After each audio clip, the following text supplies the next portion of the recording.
성도 여러분 안녕하십니까? 네, 한 주간 평안하셨습니까?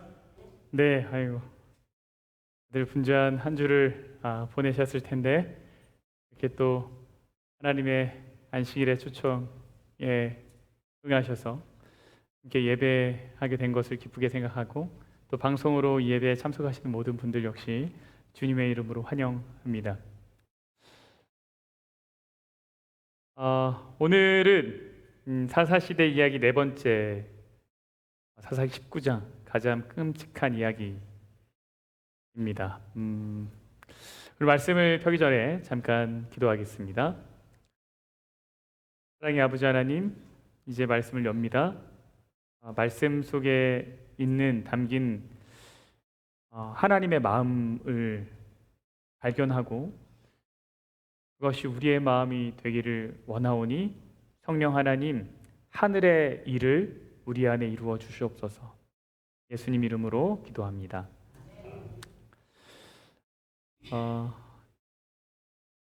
1964년 뉴욕의 한 아파트 단지에서 있었던 일입니다. 키티 제노비스라고 하는 한 여성이 야간에 자신의 일을 끝내고 집으로 귀가하고 있었습니다. 그녀가 집으로 들어가려고 하는 순간 한 남성이 그녀를 습격했습니다. 그녀는 도망치기 시작했고 도와달라고 소리쳤습니다. 남성이 그녀를 쫓아가서 칼로 그녀를 찔렀습니다. 그때 이제 막 소리를 지르니까 아파트 몇몇에서 불이 좀 켜졌어요. 그리고 뭐 이렇게 소리도 좀 들렸던 것 같아요. 그래서 이 남자가 도망을 갑니다. 그리고 이 제노비스는 집으로 다시 더 가려고 이제 서로 도망을 간 거죠. 여자는 자신의 몸을 지키기 위해서 도망을 가고 이 남성은 이제 잡히지 않기 위해서 도망을 가는데 얼마 후에 아파트 불이 또 다시 꺼지는 거예요. 이 여인이 도망가다가 이제 지쳐가지고 이제 멈춰 있을 때 남성이 다시 가서 그녀를 또 이 일이 35분간 일어납니다. 이 기간 동안 아무도 안 나타났어요. 아무도 안 나타났습니다. 아빠도 안 나타났어요. 나중에 사실은 이게 여러분은 혹시 아실지 모르겠지만 이게 키티 제노비스라고 하는 사건이고 이 일 때문에 방관자 신드롬이라는 게 생깁니다. 사람들이 뭐 하냐면 방관자 효과 이런 게 말하는데 제노비스 신드롬이라고 불리는 건데 누군가 도와주겠지 하면서 모두가 침묵하는 상황, 이런 상황을 이제 방관자 효과 혹은 제노비스 신드롬이라고 불립니다. 이 사건 때문에 나타났는데 처음에 뉴욕 타임즈 기자가 이 사건을 보도할 때 38명이 아파트에 불을 켰지만 아무도 내려오지 않았다 이렇게 이제 썼는데 그래서 엄청 유명해지고 이 기자도 유명해졌는데 나중에 후에 이제 추적해 본 결과 38명까지는 아니었다. 근데 이 기자는 이렇게 기사를 내놓고서는 나는 모른다 약간 이렇게 해버리긴 했어요. 근데 중요한 건 뭐냐면 35분여 시간 동안 이 여성은 비명을 질렀지만 아무도 도와주는 사람이 없었다는 거예요. 아무도.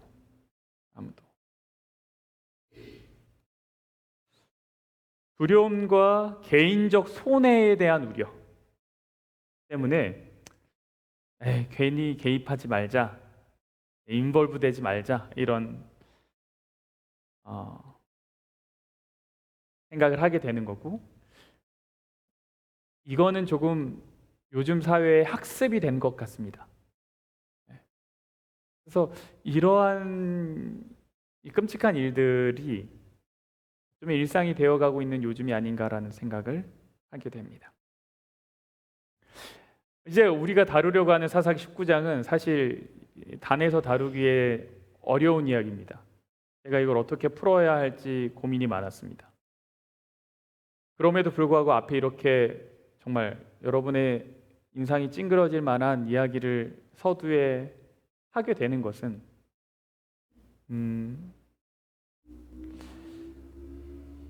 이것이 우리의 현실이기 때문입니다. 사사기 19장의 이야기는요, 시체가 된 자신의 아내를 12조각으로 토막내어서 각 지파에게 보낸 사건입니다. 끔찍하죠? 기괴하죠? 공포 영화에나 나올 법한 이야기예요. 제가 이 자극적인 장면 때문에 독자들 역시 여기에 충격을 받고 저 역시 이 이야기를 읽었을 때 굉장히 큰 충격을 받았죠. 그래서 이 이미지가 너무 머릿속에 이제 오래 남아요. 뭐가요? 시체를 12조각 냈다는 그 사실이. 여러분, 우리가 이 사사기 19장을 그렇게만 기억한다면, 어떤 그렇게 기괴하고 끔찍하고 어떤 정말 이렇게 일상적이지 않은 일 정도로만 기억하면 사실 우리는 이 이야기가 말하고자 하는 진정한 끔찍함을 놓치고 있는 거예요. 왜 이런 사건이 일어났는가에 대해서 알아야 됩니다. 그리고 이 사건의 배경에는 뭐가 있었는지를 알아야 됩니다. 그리고 그 배경의 이야기가 결코 오늘날 우리 사회랑 크게 다르지 않다는 것을 보게 돼요. 그래서 도대체 사사기 19장에서 빠진 것이 무엇이 결여됐기 때문에 이러한 일들이 일어났을까? 우리가 좀 보려고 합니다. 먼저 이야기를 좀 요약을 할게요. 어떤 스토리만 쭉쭉쭉 좀 가져가겠습니다. 사사기 19장 이야기의 처음은 이렇게 시작합니다. 어떤 레위 사람이요, 유다 베들레헴에서 첩을 맞이합니다. 근데 이게 이제 에브라임 산지 구석에 거류하는 어떤 레위 사람이에요. 그러니까 이 사사기 18장, 17장에 등장했던 이제 미가라고 하는 사람의 집도 에브라임 산지거든요. 그러니까 그 근처에 있었던 이야기라고 보실 수 있겠고, 그 여기 말하는 어떤 레위 사람이 그 미가의 집에 있던 제사장의 레위 사람인지는 잘 모르겠습니다. 그런데 레위 사람이라는 공통점은 있습니다. 레위 사람이 첩을 맞이했습니다. 근데요, 이 첩이 그 다음에 보세요. 행음합니다. 남편이 아닌 사람과 관계를 한 거예요. 남편을 떠나서 넉 달 동안을 아버지 집에서 지내게 됩니다. 이 남편이요, 이 아내를 데려오고 싶어 했어요. 그래서 자신의 종이랑 그 다음에 이것저것 이제 뭐 선물까지들 챙겨가지고 이제 이 장인의 집, 이제 이 첩의 아버지의 집으로 갑니다. 그래서 거기서 5일을 지내요. 자기는 이제 자기 첩만 데리고 빨리 나오려고 그랬는데, 이 첩의 아버지가, 장인이 좀 이따 가라고, 먹을 거 먹고 가라고, 음식 차려놓은 거 먹고 가라고, 조금만 놀다 가라고 계속 이렇게 이야기를 하는 바람에 하루 이틀 3일 있다 이제 5일째 이렇게 시간을 보내게 돼요. 그래서 더 이상 안 되겠다 싶어가지고 이제 떠납니다. 떠나고 돌아오는 길에서 기브아라는 곳에서 하룻밤을 묵게 됩니다. 우리가 기브아나 라마 중 한 곳에 가서 거기서 유숙하자 하고 해서 어디로 가냐면 기브아라는 곳으로 갑니다. 도착을 하였는데 묵을 곳이 마땅하지 않은 거예요. 기브아에 가서 유숙하려고 거리로 들어가서 성읍 넓은 거리에 앉아 있으나 그를 집으로 영접하여 유숙하게 하는 자가 없었더라. 아무도 이제 뭐 이렇게 같이 가서 어디서 왔느냐, 잠자리는 있느냐 물어보는 사람이 없고 어디 가서 잠을 자야 될지도 모르게 된 상황. 노숙을 해야 되나 이런 상황이 됩니다. 근데 그때 마침 한 노인이 그들이 지낼 곳을 이제 마련해 줍니다. 그 노인이 이르되 그대는 안심하라. 그대의 쓸 것은 모두 내가 담당할 것이니 거리에선 유숙하지 말라. 그래서 그 노인의 집에 들어가서 이제 뭐 좀 쉬고 먹고 이렇게 좀 좋은 시간을 보내고 있을 때 이 기브아 성읍의 불량배, 성경에는 이 사람들을 불량배라고 표현합니다. 불량배들이 이제 이 집을 찾아옵니다. 문을 막 두드려요. 당신 집에 손님이 오지 않았는가? 물어봅니다. 그리고 뭐 하냐면 그들이 마음을 즐겁게 할 때에 그 성읍의 불량배들이 그 집을 에워싸고 문을 두들기며 그 집 주인 노인에게 말하여 이르되 너희 집에 들어온 사람을 끌어내라. 우리가 그와 관계하리라 하니. 여기서 말하는 관계한다고 하는 것은 같이 카드 게임 하는 그런 정도가 아닙니다. 여기서 관계는 이제 성적 유의를 말합니다. 이 주인이 어떻게 했을까요?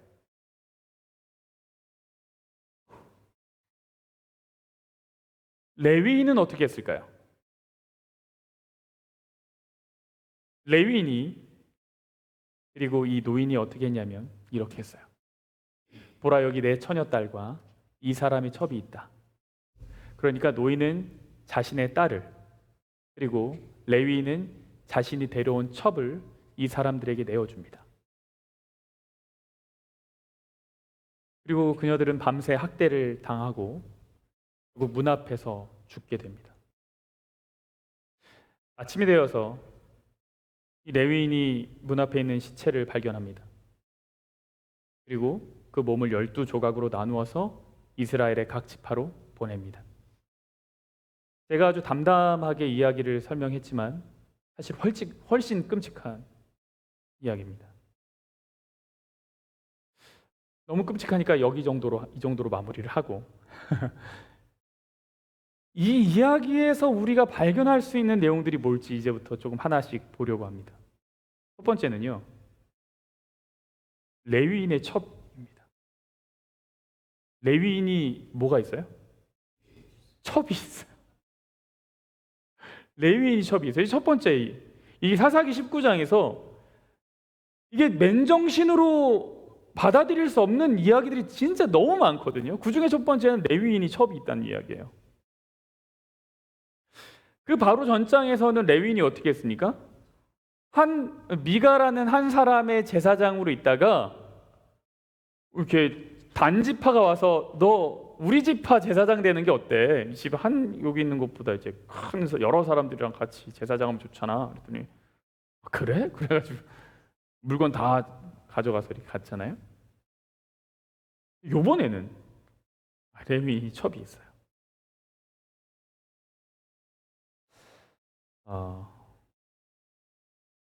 이거는 이제 가정의 거룩함 그리고 언약 관계, 하나님이 말씀하신 애초에 그 가정의 모습을 아주 우습게 보는 결과입니다. 그럼 우리는 생각해 보게 돼요. 우리의 가정은 정말 하나님의 말씀 위에 세워져 있는가? 부부와 부부 사이에, 부모와 자녀 사이가 하나님의 질서 안에 있는가? 보게 되죠. 두 번째 우리가 당황스러운 거는 이 첩이 뭘 했어요? 행음을 했다는 겁니다. 행음. 그러니까 이거 역시 신실하지 못한 관계의 상징입니다. 이건 뭐와 연결할 수 있냐면 호세아서에 나타난 호세아 아내의 이야기와 연결할 수 있겠죠. 하나님과의 언약을 떠난 이스라엘의 모습으로 볼 수 있겠습니다. 우리에게 질문할 수 있겠어요? 우리는 하나님 앞에 신실한가? 겉모습만 남은 신앙은 아닌가? 또 물어볼 수 있겠죠. 세 번째는 레위인의 타락입니다. 그리고 일종의 무능입니다. 책임을 저버린 지도자의 모습입니다. 자기의 첩을 지키지 않았어요. 그리고 뭐예요? 지키지 않고 오히려 내 생명을 지키기 위해서 이 첩을 내어버립니다. 목자로서의 사명감 이런 건 애초에 없고 가장으로서의 역할에도 전혀 관심이 없습니다. 네 번째 희한한 것 중에 하나는 이거는 이제 고대 사회의 고대 근동 사회의 문화를 알면은 이해할 수 있는 건데 이게 환대가 없다는 거예요. 이 사람들이 잘 자리를 찾지 못했다는 겁니다. 고대 근동은 그리고 뭐 오늘날도 마찬가지지만 그 근동 사회, 그 팔레스타인 지역은 손님을 대접하고 이렇게 섬기는 일종의 환대하는 것이 아주 중요합니다. 이제 아브라함도 천사가 왔을 때 막 진짜 엄청 환대하잖아요, 그렇죠? 히브리서에 무슨 말씀이 있습니까? 손님 대접하기를 소홀하지 말라. 부지 중에 누구를 대접하는 사람이 있다고 그래요? 천사를 대접하는 자가 있다고 그랬어요. 전에도 한번 말씀드렸지만 제 친한 친구가 이집트에서 이제 공부를 하고 이제 또 선교사로 지냈던 시절이 있습니다. 근데 그 친구가 한 5시쯤 길거리를 걸어가다 보면 그 동네 집 앞에 사람들이 길거리에 있는 집에 있는 사람들이 이렇게 나와 있는데 들어와서 밥 먹고 가라 그런대요. 자기는 한 번도 본 적이 없는데. 근데 이방인을 그렇게 불러서 대접하는 거예요. 그 사람들은 다 무슬림들입니다. 다 대접한대요. 이러면서 하는 얘기가 뭐냐면 자기가 2년 동안 재림교회 다녔는데 재림교인 중에선 자기 집에 와서 밥 먹으라는 얘기를 한 번도 한 적이 없대요. 심지어 같은 교회를 다니는데. 이 친구가 무슨 우스갯소리로 나 무슬림 될 뻔했다고.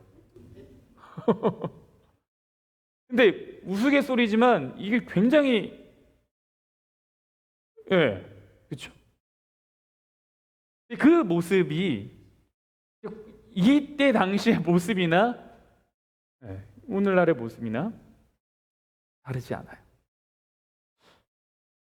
우리는 어떤가? 약한 사람들의 은혜의 피난처가 되는가? 우리는 환대하는가? 요 내용은 또 이제 일요일에 있을 바자회랑도 연결해서 좀 생각해 볼 수 있을 것 같습니다.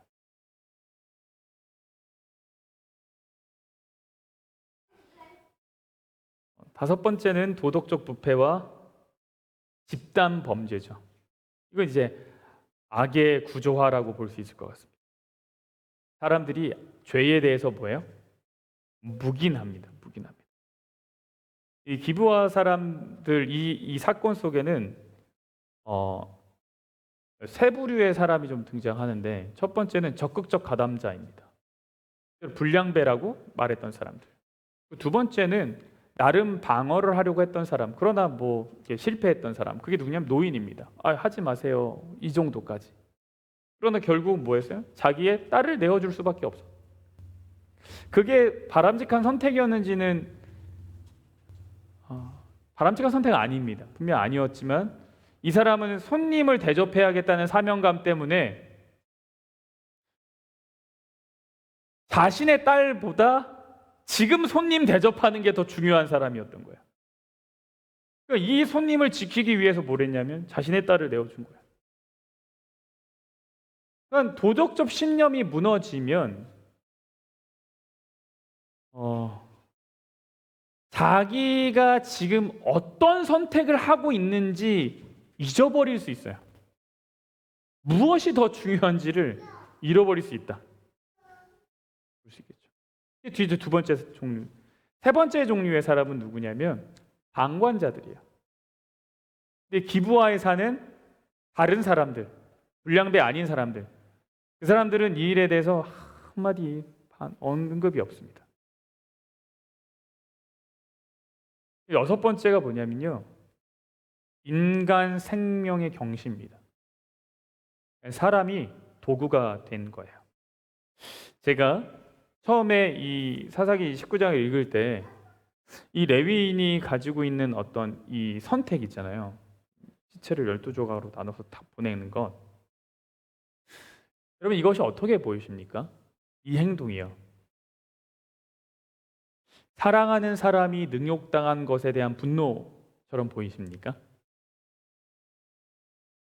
이것만 보면 그렇게 이해할 수도 있을 것 같아요. 그냥 이제 분노를 표현할 방법이 없어서 그렇게 표현했나 보다.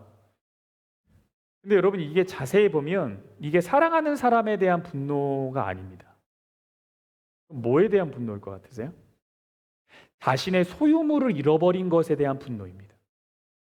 내 사랑하는 사람에 대한 분노가 아니라 뭐에 대한 분노냐면 내 물건이 망가진 거에 대한 분노입니다. 누가 내 거를 가져간 거에 대한 분노예요. 내 소유물이 이제 어떤 물질적 피해에 대한 분노예요. 첫 번째, 왜 그럴 수 있냐? 첫 번째, 자신의 목숨을 건지기 위해서 첩을 내어줬잖아요. 그 사람이 선택했던 행동이죠. 그러니까 애초부터 첩이 귀한 게 아니에요. 그리고 그때 당시 첩은 어떻게 생각했냐면 이 사람은 소유물의 하나, 재산의 일부 정도로만 생각한 거죠. 그리고 이 시체를 보내는 행위 속에서 이 영혼을 위한 어떠한 슬픔의 행위도 드러나지 않습니다. 레위인이. 이스라엘 지파들에게 사건의 심각성을 알리기 위해서 충격적인 메시지를 보내려고 하는 거예요, 지금. 자, 봐라, 지금 이스라엘 백성들이 왜 12지파로 보낸 줄 아십니까? 이스라엘 백성들 다 보라고, 지금 무슨 일이 일어나는지 보고 깨달으라고. 실제로 이 일 때문에 이스라엘 12지파가 야, 어떻게 이스라엘에 이런 일이 일어날 수 있어? 분노합니다. 다 모여요. 그래서 20장에 무슨 일이 일어나냐면 기브아랑 전쟁을 하게 됩니다. 베냐민 지파, 기브아가 베냐민 지파에 속해 있는데 다 모여가지고 이건 아니지라고 했더니 베냐민 지파가 뭐 나랑 싸우자는 거야? 오케이?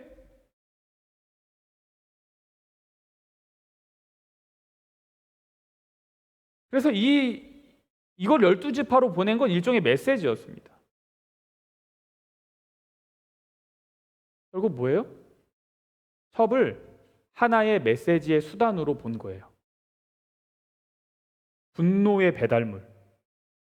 나 이만큼 화났어. 이걸로 뭘로 한 거예요? 자신의 첩. 이거는 생명 자체에 대한 애통이 아니라 자기 모욕, 자기 손해에 대한 항의의 수단이에요. 여러분, 이게요, 당시 사회에서도, 문화 속에서도 굉장히 비정상적인 겁니다. 왜냐하면 고대 사회에서도 시체 훼손은 일반적으로 꺼리는 거였어요. 함부로 하지 않았습니다. 근데 여기에는 레위인의 어떤 죄책감이 아무것도 드러나지 않아요. 있는 건 뭐예요? 자신이 가지고 있는 분노일 뿐이에요. 결국 첩을 자기 체면을 위한 수단으로 사용했어요. 이것을 누가 했다고요? 레위인이 했다고요. 하나님의 중재자의 역할을 해야 되는 레위인이 이 모든 일을 했어요. 그래서 더 충격적인 거죠. 여러분, 이걸 오늘날로 이야기로 가져와 볼게요. 우리 누가 뭐 이렇게 사람 이렇게 해서 갈 사람 아무도 없잖아요. 그러나 이 이야기 속에 담겨져 있는 사상이 뭔가요? 사람보다 성과를 더 중요시하는 사회, 문화 아니겠어요? 사람을 뭘로 썼어요? 수단으로 썼죠. 내 분노를 표출하는 수단으로 썼어요. 직장에서나 학교에서나 교회에서나 우리는 종종, 심지어 가정에서도요, 사람 자체를 사랑하기보다는 성과와 결과로 평가합니다. 저 사람은 쓸모가 있는가 없는가로 판단합니다. 사람은 하나님의 형상대로 지원받은 존재인데 우리는 때로 사람을 목표를 위한 수단으로만 생각합니다. 또 한 가지 생각할 것은 관계의 소비화입니다. 요즘 사회는 관계도 뭐냐면 필요할 때 소비하는 것 중에 하나입니다. 친절한 것도, 사랑하는 것도, 헌신하는 것도 다 계산 안에 있습니다. 나에게 이익이 될까? 나에게 도움이 될까? 이 계산이 서지 않으면 안 합니다. 필요한 순간에 친절하고요, 불편하면 외면합니다. 근데 이것이 레위인이 위기 순간에 첩을 벌인 행동, 그리고 자신의 분노를 표출하는 행동과 사실 그 속에 있는 근본은 다르지가 않아요. 세 번째는 생명 존엄의 무감각입니다. 약자에 대한 무관심이죠. 여러분, 왜 이렇게 됐습니까? 왜 이렇게 되었나요? 이스라엘이라는 사회가 왜 이렇게 되었습니까? 이게 중요한 거죠. 그러니까 시체가 12토막이 냈다가 중요한 게 아닙니다. 이게 끔찍한 게 아니에요. 진짜 끔찍한 건 뭐냐면 왜 이 사회가 이렇게 되었는가? 왜 그랬냐면 하나님의 부재이죠. 말씀의 부재이죠. 초월적 존재에 대한 부재이죠. 여러분, 초월적 존재에 대한 부재, 하나님의 존재에 대한 부재, 그거에 대한 부정은 반드시 뭘로 연결되냐면 도덕적 타락과 연결됩니다. 이게 끔찍한 거예요. 시체가 12토막 난 게 끔찍한 게 아니라 왜 사회가 그렇게 흘러갈 수밖에 없었는가? 그거에 대한 답이 아주 분명하고 그게 끔찍한 거예요.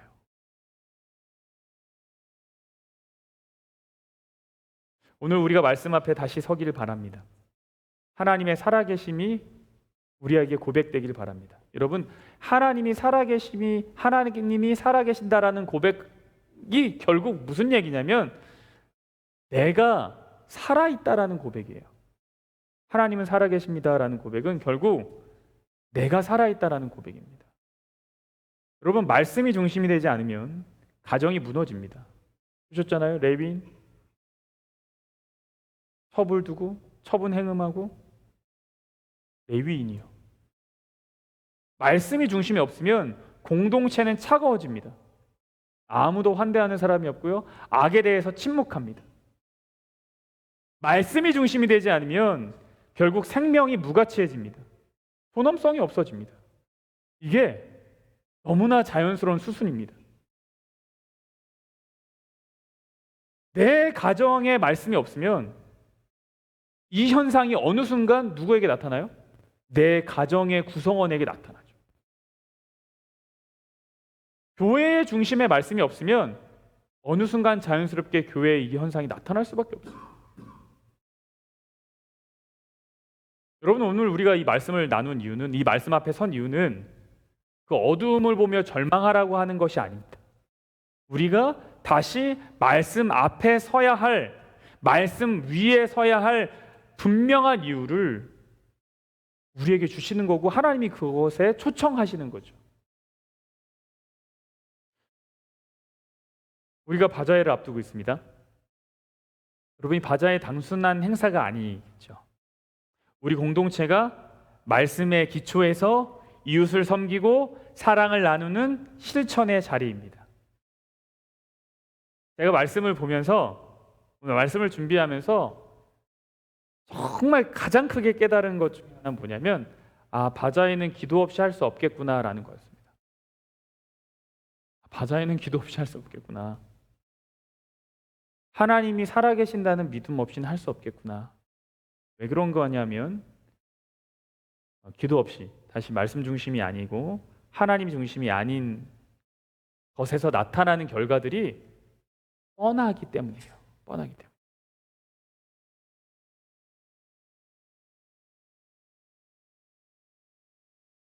사랑이 없음이 드러나고 사람은 도구가 될 겁니다. 그리고 우리의 협력은 깨어지고요. 사람들은 그것을 통해서 무엇을 보겠습니까?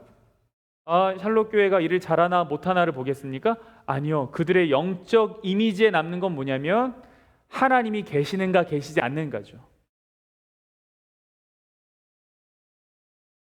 그래서 오늘 이 시간 말씀을 마음에 새기며 바자회를 준비하는 우리의 마음을 하나님 앞에 드리는 기도의 시간으로 삼고자 합니다.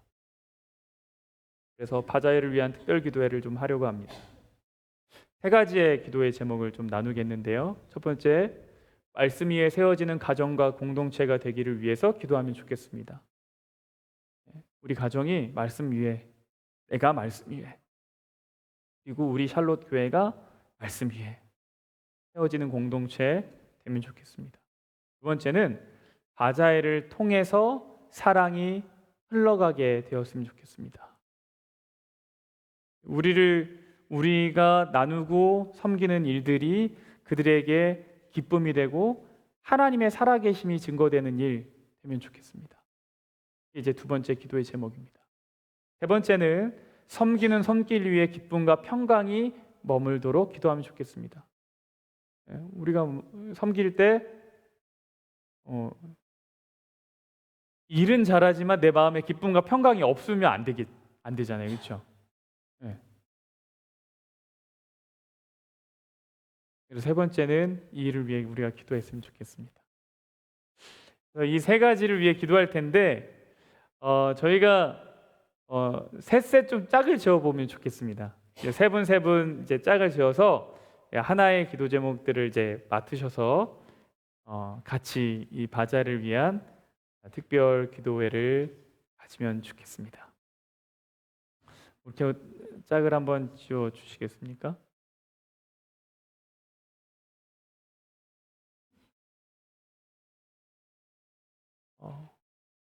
네, 짝을 지어 주시고 그러면 제가